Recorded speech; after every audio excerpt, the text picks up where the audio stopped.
I was beautiful once, in the way our people measure beauty.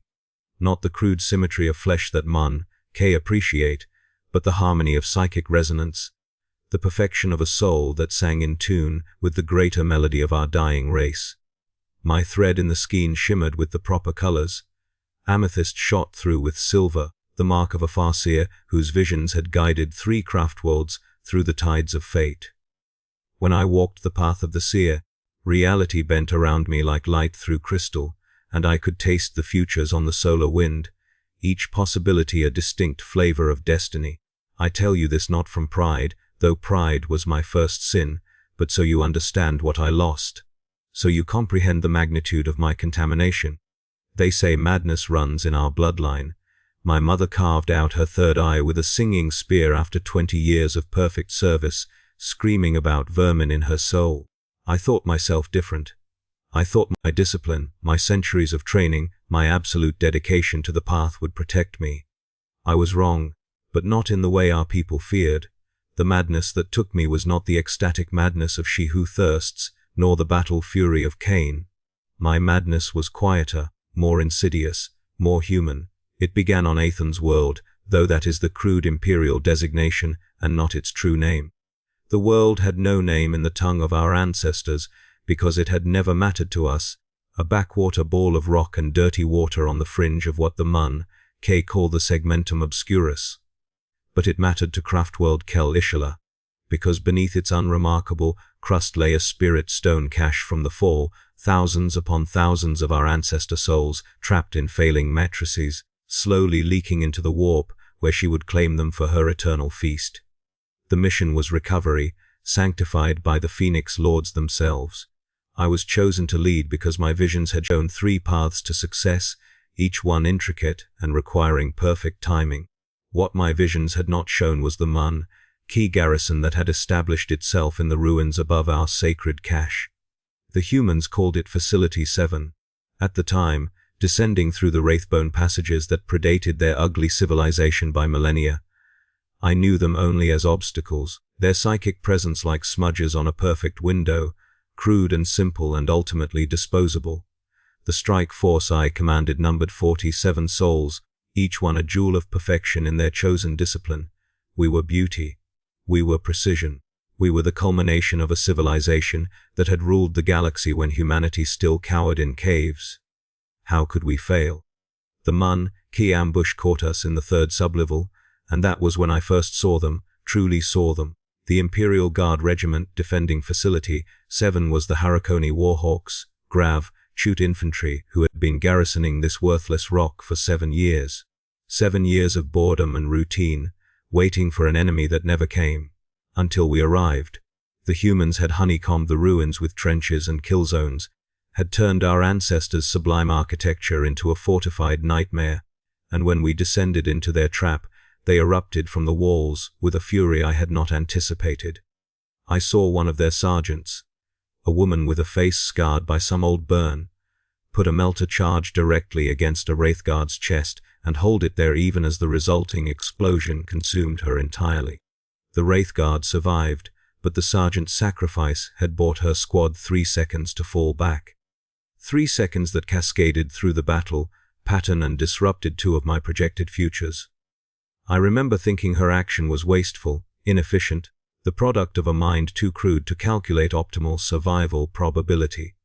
But the thought felt hollow even as I formed it, because I had seen her face in the half-second before the melter charge detonated, and there had been something in her expression that my centuries of study had not prepared me for. Not ecstatic transcendence. Not berserk fury. Just a terrible, calm certainty, a calculation that her life was worth 3 seconds for her squad, and the absolute absence of regret in making that trade. I filed it away, a curiosity, nothing more. I did not yet understand what I had seen. The battle lasted 6 hours. We killed 347 of them. They killed 31 of us. By any objective measure, we won. We secured the Spirit Stone cache, extracted 43 intact matrices before orbital bombardment made further recovery impossible. But the cost, 31 souls, irreplaceable jewels of our dying race. The Autarch of Kel-Ishla did not censure me directly, But I felt her disappointment like a blade between my ribs, cold and precise. I had succeeded, yes, but inelegantly, wastefully. I had won like a man, K would win, through acceptable losses rather than flawless execution. I should have left it there. But something had lodged in my mind like a splinter, and I could not stop thinking about that sergeant's face. In the Craftworld's infinity circuit, I searched for warriors who had made similar sacrifices. I found many, but when I examined their memories, I found the same ecstatic surrender I had always known. They had become the sacrifice, had allowed Cain's essence to consume their individuality until nothing remained but the purity of the martial act. The human sergeant had died as herself, had remained herself even in extinction. I did not know why this mattered. I did not know why I could not stop thinking about it. The second encounter came 8 months later. A vision had shown me a probability, storm converging on the Agri, world of Kepler's promise, where a chaos warband was coming to slaughter population and summon something ancient and terrible that would threaten Craftworld's 3 sectors distant. The intervention was necessary. The humans would die regardless. Their deaths were certain in every strand of probability I could perceive. But if we struck the Chaos Fleet before planetfall, we could prevent the summoning. It was clean mathematics. Their doomed lives exchanged for the safety of our people. We arrived in System 16 hours before the Chaos Fleet, and we moved to intercept. But the humans had detected the Chaos approach and were attempting to evacuate, their slow transports forming a desperate convoy fleeing toward safe translation distance. They would fail, I knew. The Chaos Fleet was faster, would overtake them hours before they reached safety, and their deaths would be worse for having hoped. The merciful thing was to let them run while we destroyed the traitors. But I watched them through the oculus as they fled, and I found myself counting.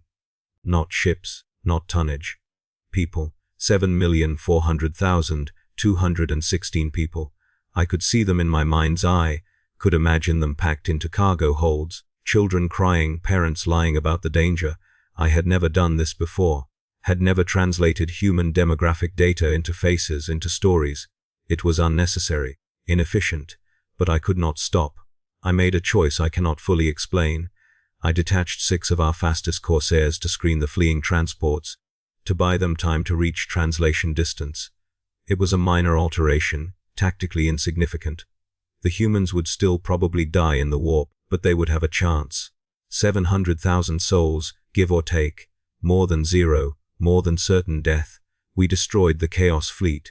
It cost us 8 vessels and 233 souls, far more than if we had struck with full strength. And the Autark's censure this time was not silent. I was removed from fleet command, assigned to diplomatic liaison duties that were tantamount to exile. I did not argue, because I had no defense that would make sense. I had chosen to save Mun. Key lives over Eldar efficiency, and I could not explain why except to say that I had counted them, had imagined their faces, and could not uncounted what I had counted. This was when the contamination truly began. I thought myself simply distracted, unfocused. I did not understand that I had begun to see humans as subjects rather than objects, and that once you make that perceptual shift, you cannot unmake it. You cannot unlearn to read. You cannot unsee faces once you have counted them. The diplomatic assignment took me to an inquisitorial fortress where Eldar and Imperial representatives maintained a careful fiction of cooperation. I was assigned to work alongside an interrogator named Covenant Vess, and she was the one who truly taught me to see.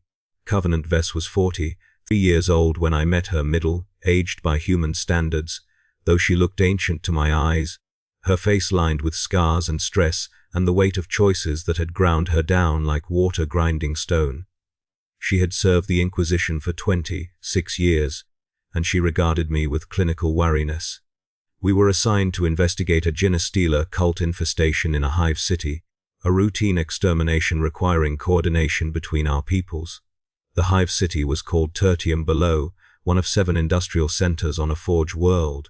I had been in such places before, had found them repulsive in their inefficiency, their waste, their acceptance of suffering that served no purpose. But I had never spent time in one, had never walked its streets, smelled the particular combination of human sweat and chemical runoff and recycled air that permeates everything.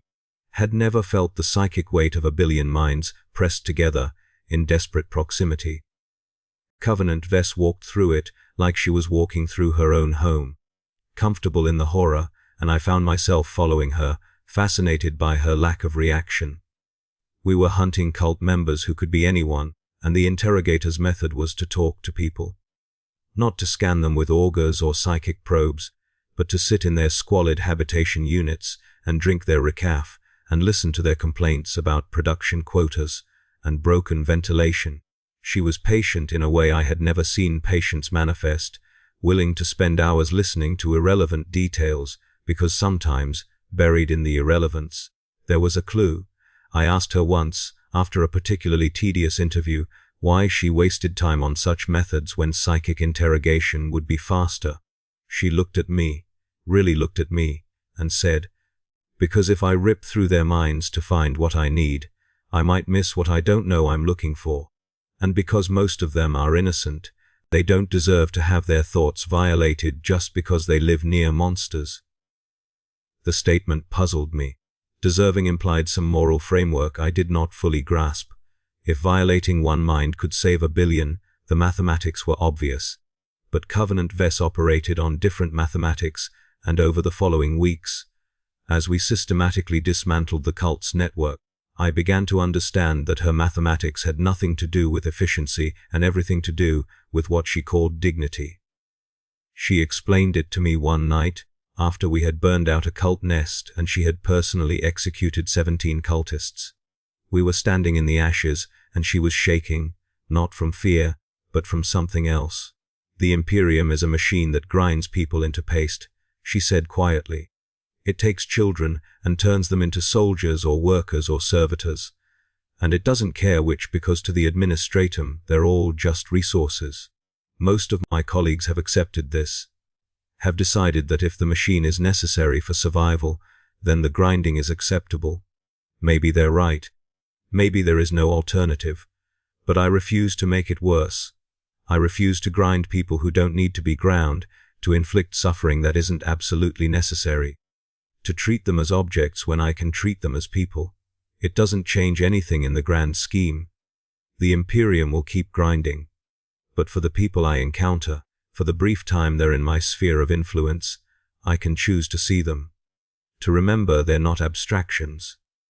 That has to count for something, even if it only counts to me. I did not understand then. Thought it primitive philosophy, emotional crutch.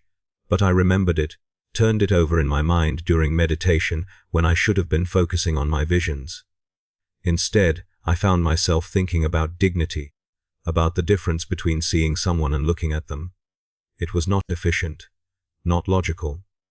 But there was something in it that felt true, and I realized with growing horror that I was beginning to understand, to see as she saw, to measure worth the way she measured it. The contamination accelerated after that. I found myself counting again, but differently, not just numbers of lives saved or lost, but details, names, stories. The Factorum supervisor had a daughter in the Scolum Progenium, who he hadn't seen in 8 years, but who he wrote letters to every week, long rambling letters about his work. One of the guardsmen collected pressed flowers from the hive's hydroponic levels, kept them in a small book in his flak armor. A servitor we passed had a name stamped on its chassis, Martellus Vaughan, and I found myself wondering who Martellus Vaughan had been before they unmade him. I started dreaming about them. Not visions, but dreams, psychological debris. I dreamed of human faces, hundreds of them, thousands, all the key I had dismissed as abstractions across the centuries, and they were asking me why. Why their deaths had been necessary. Why I had calculated them as acceptable losses. I would wake feeling something I had no name for in our language. It took me months to identify it through human literature. The emotion was guilt. Not the clean guilt of a warrior who has failed, but the messy, complicated, utterly human guilt of realizing you have harmed others through indifference. The other seers noticed. My visions were clouding, my predictions becoming less certain, and in council meetings I found myself questioning strategies my former self would have endorsed without hesitation. When the autarch proposed a raid that would have killed 2 million K to secure a webway gate, I asked if there were alternatives. The silence was absolute, and I saw in the other seers' faces something I recognized. They thought I was corrupted. They were wrong.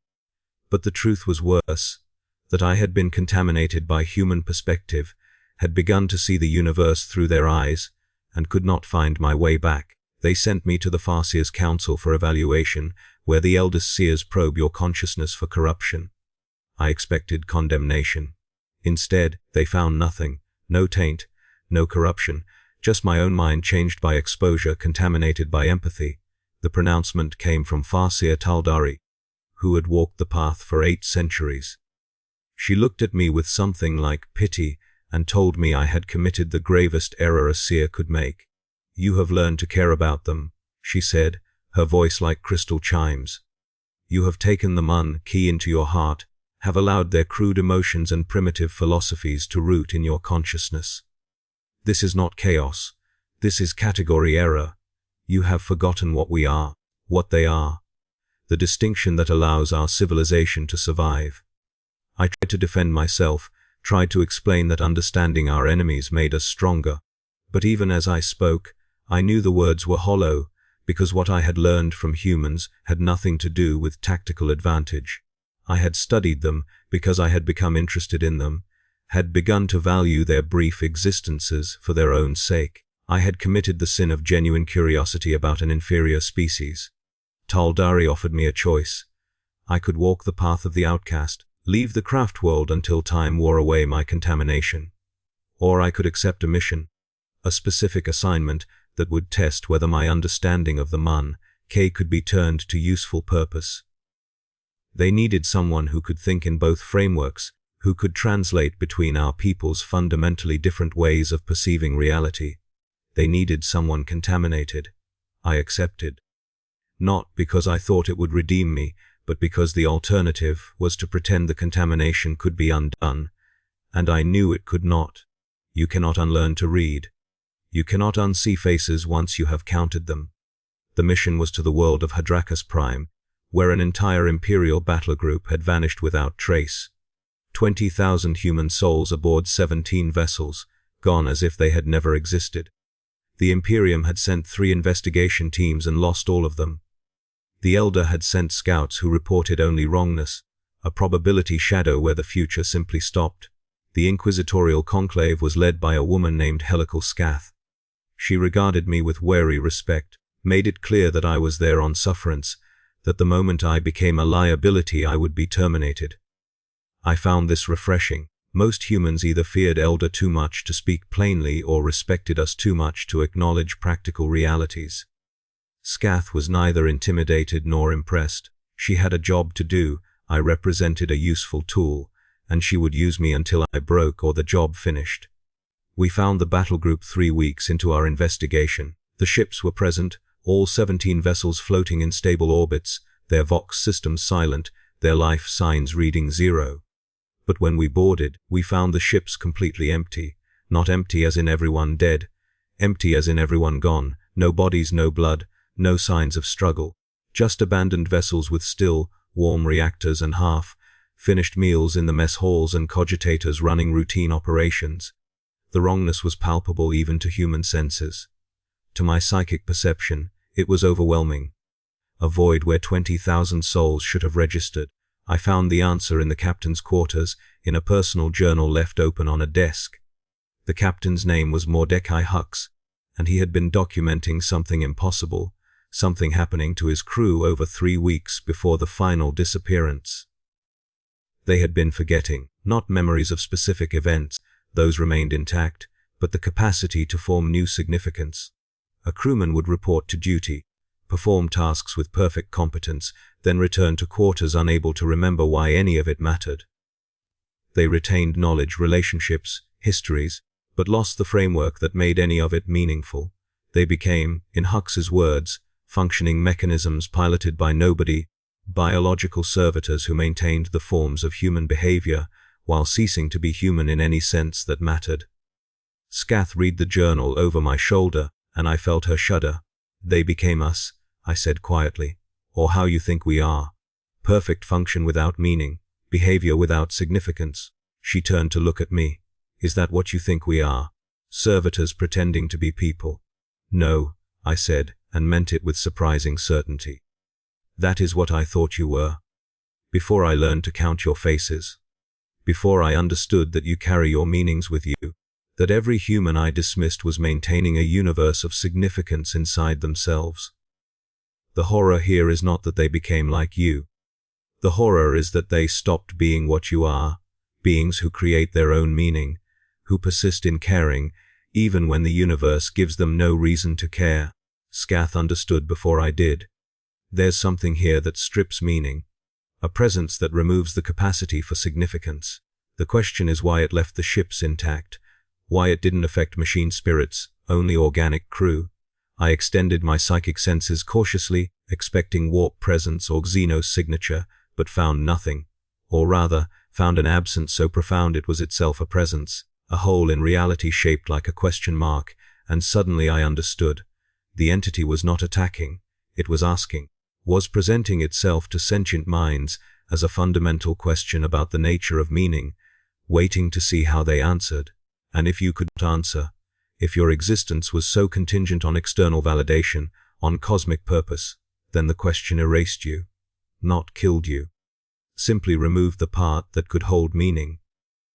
The crews had failed because they were Imperials, because their entire framework of meaning was external, built on faith in an emperor who had been dead for 10,000 years, on loyalty to an institution that did not care about them individually. When the entity asked them why they mattered, they had no answer that was their own. Strip away those external sources, and nothing remained.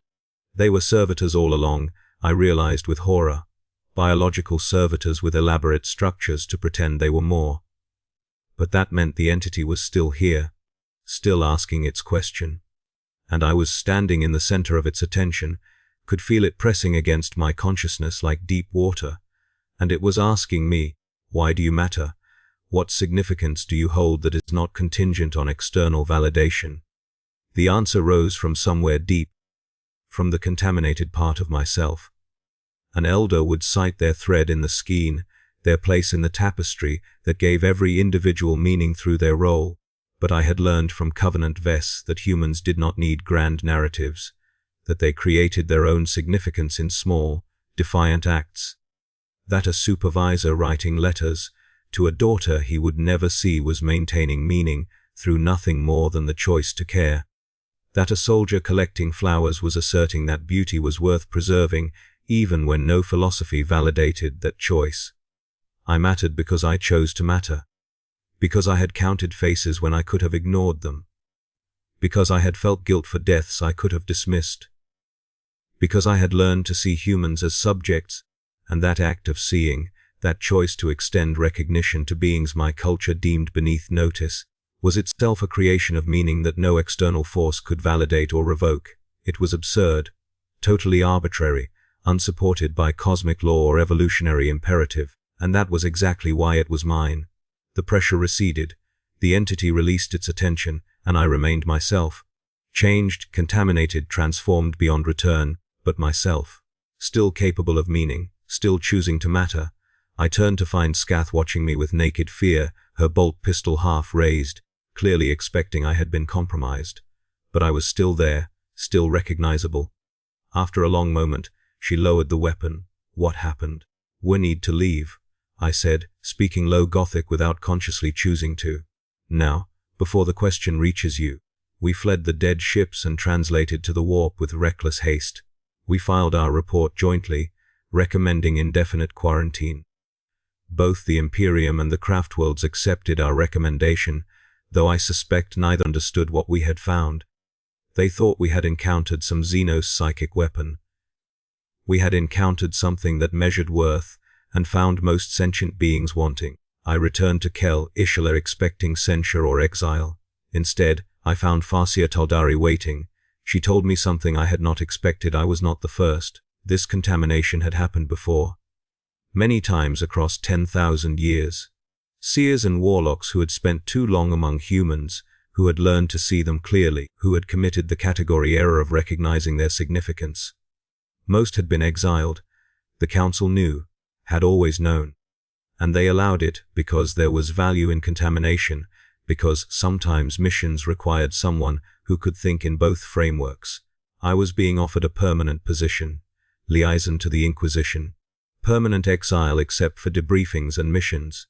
I would work with humans, coordinate joint operations, serve as translator in conflicts threatening both species. It was exile, but purposeful exile, acknowledgement that I had become something neither fully Eldar nor remotely human, but a third category existing in spaces between civilizations. I accepted, because I could not return to who I had been. That was 17 years ago, and I have worked alongside the Inquisition ever since. I have learned to speak a dozen human languages fluently, have read their literature and philosophy and history, have attended their ceremonies and funerals and celebrations. I know their lives in a way no Eldar should, can predict their behaviors with accuracy my visions, once provided, can navigate their politics with intimacy that would horrify my former colleagues. I am contaminated beyond hope of purification. I have become the thing Eldar fear most, an individual who has chosen their own meaning rather than accepting meaning provided by tradition and cosmic destiny. And this is what humans look like through the eyes of an Eldar who has learned to see them clearly. They are terrifying. Not because they are strong. They are pathetically weak by any measure, their bodies fragile, their lives brief, their technology crude, their civilizations perpetually collapsing. They are terrifying because they persist anyway. Because they create meaning in a universe that offers them none. Because they maintain hope without cosmic justification. Because they care about each other despite complete absence of reason to do so. Every human I encounter is performing an act of existential defiance simply by continuing to believe their life matters, when all evidence suggests it does not. They are beautiful in their absurdity, tragic in their persistence, magnificent in their refusal to accept the insignificance the cosmos has assigned them. My people see them as vermin, as obstacles, as resources, and we are wrong. Not because they are equals, they are not, will never be, but because they are subjects, not objects. Because each one is maintaining a universe of significance inside themselves, creating their own meaning in deliberate defiance of entropy and cosmic indifference.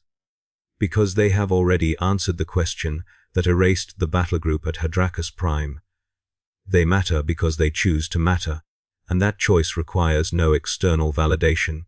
I think about Covenant Vess often, though she died 11 years ago, putting down a Daemon incursion. She died well by human standards, saved 3 million civilians by detonating her ship's warp core at the center of a chaos ritual. Her last transmission was brief: someone has to grind the grinder. I understood. The Imperium is a machine that grinds people into paste, and she had spent her life trying to ensure the grinding served some purpose, that the suffering was not meaningless. She had failed, of course. The machine cannot be stopped, but she had chosen to try anyway, and that choice mattered to her. That was enough. I keep a memorial in my quarters, a small shrine that would horrify both our peoples. There are 347 names carved in wraithbone, each one a human who died in the battle on Aethan's world, the battle where I first learned to count faces. I add names every year, maintaining the memorial as I maintain my contamination, refusing to let the dead become abstractions again. It is not an Eldar practice. We preserve our dead in spirit stones, commune with them in the infinity circuit. But humans do not have spirit stones.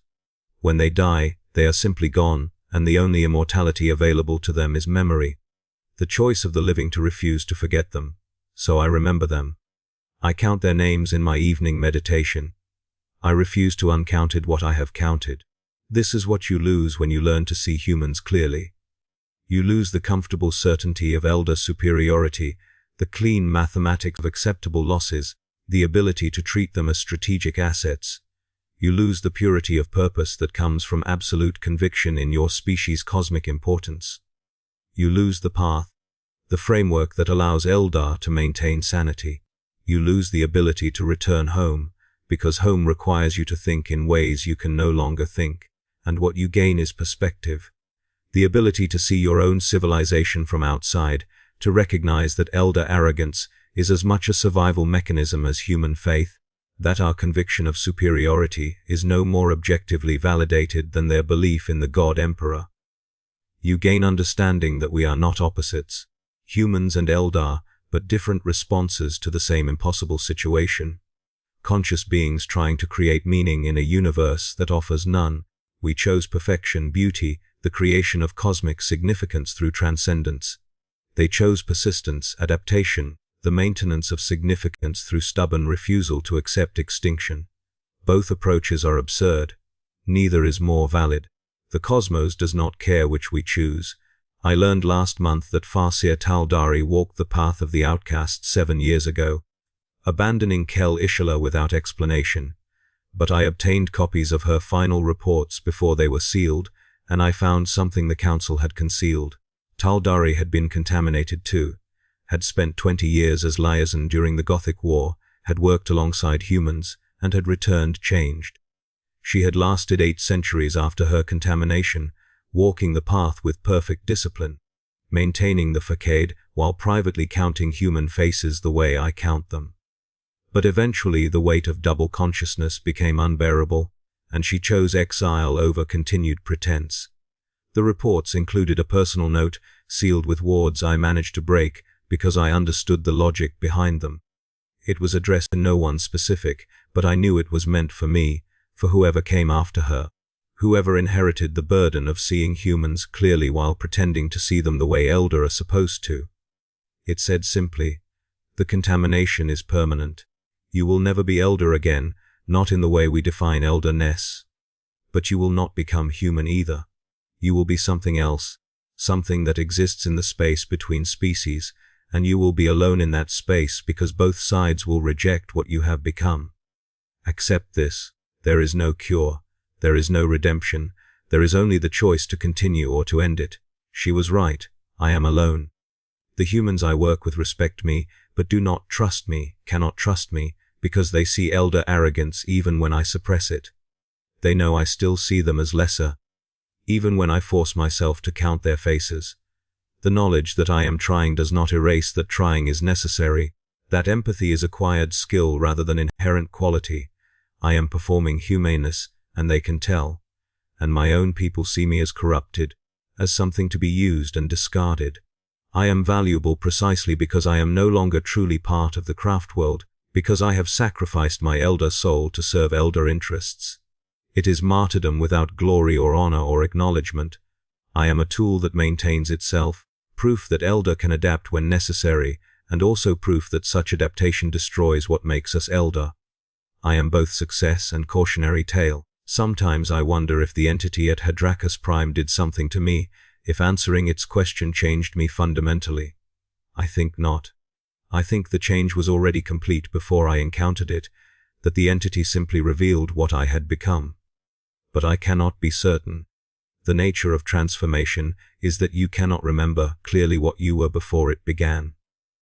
I know only that I think differently than 18 years ago, that I value different things, that I make different choices. Whether this is growth or decay, improvement or degradation, I genuinely cannot say. I am writing this in Gothic, not Eldar script, because the thoughts I am expressing do not have words in my native tongue. We have words for corruption, for madness, for loss of self that comes from falling to she who thirsts. But we do not have words for voluntary transformation, for choosing to change in ways that diminish you by your culture's standards because you have come to disagree with those standards. We do not have a framework for legitimate heterodoxy, for principled rejection of cultural norms, because our civilization is built on the premise that deviation is death. So I write in the language of the people who taught me that transformation can be a choice rather than catastrophe, even though they would not recognize what I have written as human thinking. This is my confession, my testament to whoever finds it. I learned to see humans clearly, and it destroyed me. Not the way chaos destroys, nor the way the infinity circuit absorbs. It destroyed the part of me that was comfortable in absolute certainty, that found meaning in cosmic hierarchies, that could dismiss entire civilizations as irrelevant. It destroyed my ability to unsee what I have seen, and I would not undo it, even if I could, even if some miracle offered me the chance to return to pure Eldar consciousness. Because what I lost was ease, was comfort, was peace, and what I gained was sight, was perspective, was the terrible, beautiful understanding that the universe is large enough to contain multiple kinds of significance, and that the choice to recognize this is itself meaning that exists independent of cultural validation. I will die alone, most likely, will perish in some joint operation, killed by an enemy that recognizes no distinction between Eldar and human targets. Or I will live too long, will accumulate too many years in this liminal space, and will finally follow Aeldari into exile. Either way, I will not have a spirit stone.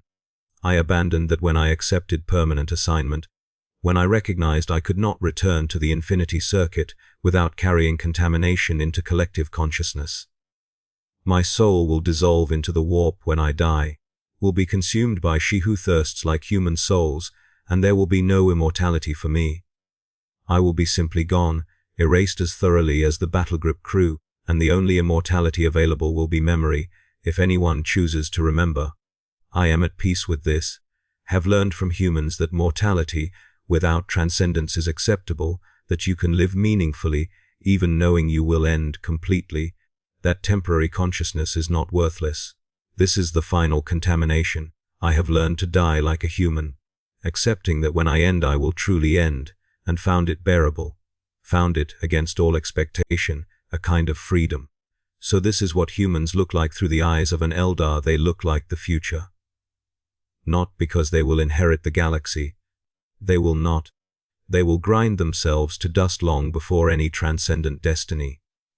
But because they represent the alternative to what we have become.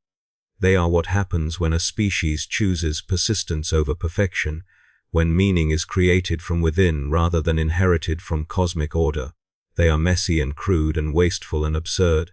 They are also the only intelligent species I have encountered who have answered the question of existential significance in a way that does not require external validation, who have built their civilization on the assumption that they matter even when nothing suggests they should. And that choice, that fundamental defiance of cosmic indifference, is more admirable than anything my people have created in 10,000 years of declining grace. I was beautiful once, perfect in form and thought and purpose, a jewel of a dying race, walking the path with absolute certainty in the righteousness of our cosmic superiority. I am ugly now, contaminated and transformed, belonging to neither species and rejected by both. But I can see, can count faces, can remember names, can recognize significance in places my people insist it does not exist. And that sight, that terrible clarity, is worth every bit of beauty I lost, worth the exile, worth the loneliness, worth the eventual erasure that awaits me. This is what you risk when you learn to see humans clearly. You risk becoming something your people will no longer recognize. You risk transformation that cannot be undone. You risk learning that the hierarchies you were taught are not cosmic truth, but survival mechanisms, and that recognizing this destroys your ability to accept the comfort those hierarchies provide. But you gain sight, you gain perspective. You gain understanding that the universe is larger and stranger than your civilization admits, and that beauty can exist in places you were taught to ignore. I do not recommend it. The cost is too high, the isolation too complete, but I would not undo it, could not undo it even if I tried. Because once you have learned to count faces, you cannot uncount them. Once you have seen humans as they are rather than as prejudice suggests they should be, you cannot unsee them. Once you have recognized that significance is chosen rather than granted, you cannot return to cosmic hierarchy. You become something else, something between, something alone, and in that aloneness, if you are very lucky and careful and honest, you might find meaning that exists independent of both frameworks. A significance that requires no validation from either civilization. A way of mattering that is yours alone. That is what humans have taught me. That is what I have become through counting their faces. That is what I will carry with me into whatever dissolution awaits, knowing that I saw them clearly, knowing that I counted when I could have ignored, knowing that I chose to matter in a way neither my people nor theirs would recognize as legitimate. This is my testament. This is my confession. This is what humans look like through the eyes of an Eldar who learned to see them clearly and was destroyed by the sight and found the destruction worthwhile. May whoever reads this understand what I have tried to say. May they recognize that seeing clearly is both curse and blessing. May they choose their own contamination with full awareness of what it costs and what it grants. I am Farseer Ishair of Craftworld Kel Ishla, liaison to the Inquisition, permanently exiled from my people, contaminated beyond hope of purification. I have learned to see humans clearly, and I would do it again given the choice, because sight is worth any price, even the price of everything you are.